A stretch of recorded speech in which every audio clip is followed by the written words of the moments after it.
ఈ నెల 15వ తేదీన బుధవారం వైసీపీ అధినేత మాజీ సీఎం జగన్మోహన్ రెడ్డి భీమవరం రానున్నారు.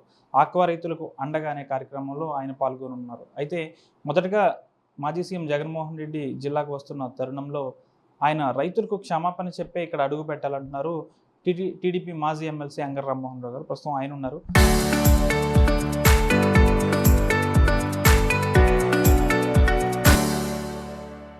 సరే అండి, ఆయన క్షమాపణ చెప్పాలంటున్నారు. ఎందుకు చెప్పాల్సిన అవసరం ఉంది? అయితే ఈ ఆక్వా రైతులకు అండగా అనే కార్యక్రమంలో ఆయన పాల్గొంటున్నారు. ఆక్వా రైతులకు సమస్యల కోసం ఆయన కృషి చేయాలనుకుంటున్నారు. మీరేం డిమాండ్ చేస్తున్నారు?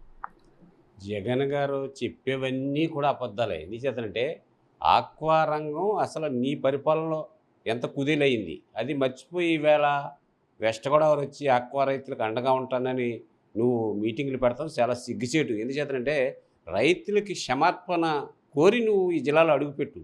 ఆక్వా రంగం జోను నాన్ జోన్ అని కానీ లేకపోతే కరోనా టైంలో రేట్లు 100 రూపాయలు తీసేసుకుంటే నువ్వు ప్లాంట్ యజమానులతో ఏకమైపోయావు. ఆ రోజుని మర్చిపోయారా జగన్ గారు? ఈవేళ జోను నాన్ జోన్ అని 4.5 వసూలు చేసావు కరెంటుకి. మరి ఈవేళ ఆక్వా రైతుల పైన మొసల కన్నీరు కారుస్తానన్నావు. రైతుల పట్ల నీ ప్రభుత్వానికి నువ్వు 5 ఏళ్ళలో ఏమీ కనికరించలేదు. సాక్షాత్తు నీతో నీ మంత్రివర్గంలో పనిచేసిన కారుమూరి నాగేశ్వరరావు రైతుల్ని ఇర్రిపప్ప అని తేలిగ్గా సంబోధించాడు. దాన్ని పైగా బుజ్జిపాప అన్నట్టని అర్థం చెప్పాడు, కొత్త అర్థం. మరి రైతులను ఆ రకంగా అవమానం చేసి ఆవేళ ఆక్వా రైతులే కాదు వరి రైతులు కూడా సర్వనాశనం అయిపోయి నీ టైంలో ఇక్కడ పండించిన ధాన్యాన్ని 50 కిలోమీటర్లు వెళ్ళి అమ్ముకునే పరిస్థితి వచ్చింది ఆవేళ. మరి అటువంటి పరిస్థితి ఏనాడు చూడ. తెలంగాణ ముఖ్యమంత్రిగా పనిచేస్తున్న కేసీఆర్ కూడా ఎగతాళి చేశాడు. ఆంధ్ర కూడా ధాన్యం మా కమ్మన అమ్ముకోవాల్సి వస్తుందని ఎగతాళి చేస్తే ఈవేళ రైతుల తరపునని నీ మొసల కన్నీరు కాల్చడం చాలా సిగ్గుచేటు. నువ్వు ప్రతిదీ కూడా శవ రాజకీయాలు కుల రాజకీయాలతోనే ఉన్నావు. నీ తల్లే చెప్తుంది సాక్షాత్తు విజయమ్మ రాజశేఖర రెడ్డి భార్య, నా కడుపుని ఎందుకు పుట్టేవారు అని గుళ్ళు నేడుస్తుంది. నీ చెల్లెమో నా అన్నగా పుట్టాడు, ఇటువంటి దుర్మార్గుడికి నీ చెల్లిగా పుట్టానని ఆ శర్మిల బాధపడుతుంది. మరి ఇటువంటి ప్రవర్తన నువ్వు ఆ రోజున ఏం చెప్పావు? నువ్వు ఆ రోజుని ఎన్నో నీతి కౌరులు చెప్పావు. మద్యపానం మీద కానీ ఇవన్నిటి మీద చాలా నీతి కౌరులు చెప్పావు.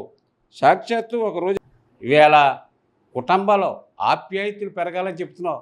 ఆప్యాయతలు ఎక్కడున్నాయి? నీ తల్లి అసహించుకుంటుంది, నీ చెల్లి అసహించుకుంటుంది. ఇంతకంటే సిగ్గుందా? నీ చెప్పే మాటకి నువ్వు చేసే పనికి ఎప్పుడూ పొంతన ఉండదు. అధికారం కోసం ఈవేళ కులాల మధ్యనో శవాల మధ్యనో శవ రాజకీయాలు చేయాలని ఎక్కడికక్కడే, లేకపోతే పవన్ కళ్యాణ్ నిడగొట్టాలని, లేకపోతే కాపులను దూరం చేయాలని ఇటువంటి ప్రయత్నాలు అన్నీ చేస్తున్నావు. నీకు ఇటువంటి ఏముండవు. ప్రజా సమస్యల మీద ఎప్పుడైనా వాస్తవ దృష్టిలో నువ్వు పోరాడితే అది వస్తుంది తప్ప నీ మీద నమ్మకం లేదు. నిన్ను అన్నారు, 11 సీట్లకే పరిమితం చేశారు. ఇటువంటి కౌరులు చెప్తున్నావు. మరి ఇప్పటికైనా మార్పు చేసుకుని ఈ జిల్లాకే నువ్వు అడుగు పెట్టాలంటే క్షమార్పణ కోరు.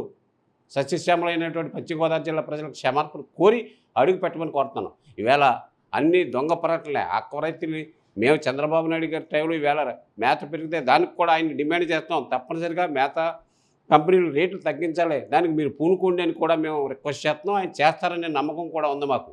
మరి ఈవేళ నువ్వు ఆక్వా రైతులు ఉద్ధరిస్తానని ఈ జిల్లాకు రావడం అనేది చాలా సిగ్గుచేటు. అంటే ఆక్వా రైతుల సమస్యలను అడ్డుపెట్టుకుని రాజకీయం చేయడం కోసం వస్తున్నారు అనుకోవచ్చు. గ్యారంటీ ఎక్కడ రాజకీయం లబ్ధి వస్తుంది? నేను పలకరించేవాడు లేడు.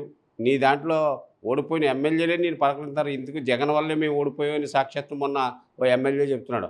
జగన్ మంచి పనికి వచ్చింది, చెడ్డ కూడా మమ్మల్ని ఓడించింది ఎలా అని చెప్తున్నారు. అంటే నువ్వు ఇవాళ ఆక్వా రైతుల మీద రాజకీయం చేయాలి. ఎక్కడుంటే అక్కడ కుతంత్ర రాజకీయాలు చేయాలి. ఈవేళ కూటమి ప్రభుత్వం బ్రహ్మాండంగా పనిచేస్తుంది. ఈవేళ మరి అన్ని పథకాలు కూడా రైతులకి 20,000 రూపాయలు వెంటనే వేయడం అనేది ఎంత గొప్ప విషయం. ఎప్పుడు ఒక్కరోజు కూడా ఆలోచన లేకుండా రైతుల్ని ఆదుకుంటున్న ప్రభుత్వం కూటమి ప్రభుత్వం. మోడీ గారి యొక్క సహకారం తీసుకుని చంద్రబాబు నాయుడు గారు, పవన్ కళ్యాణ్ గారు నిరంతరం రైతుల కోసం పోరాడుతున్నారు, అమలు చేస్తున్నారు అన్నీ కూడా. మరి దీన్ని కూడా నువ్వు రాజకీయం చేయాలని కూడా చాలా సిగ్గుచేటని జగన్ గారికి తెలియజేస్తున్నాను. అయితే వైసీపీ ప్రభుత్వంలో స్వయంగా తమ మంత్రులే రైతులను ఎరుపప్ప అని అసభ్యకరంగా మాట్లాడిన మంత్రులే ఇప్పుడు మాజీ సీఎం జగన్మోహన్ రెడ్డి రైతుల కోసం అండగానే ఏ కార్యక్రమం పెడతారంటారు? అయితే తక్షణమే రైతులకు, పశ్చిమ గోదావరి జిల్లాలోని రైతులకు క్షమాపణ చెప్పి అప్పుడు జిల్లాలోకి అడుగు పెట్టాలని టీడీపీ మాజీ ఎమ్మెల్సీ అంగర రామ్మోహన్ రావు స్పష్టం చేస్తున్నారు. వీడియో జర్నలిస్ట్ వెంకటరామ్తో మనోజ్ RTV పాలకొల్లు నుంచి.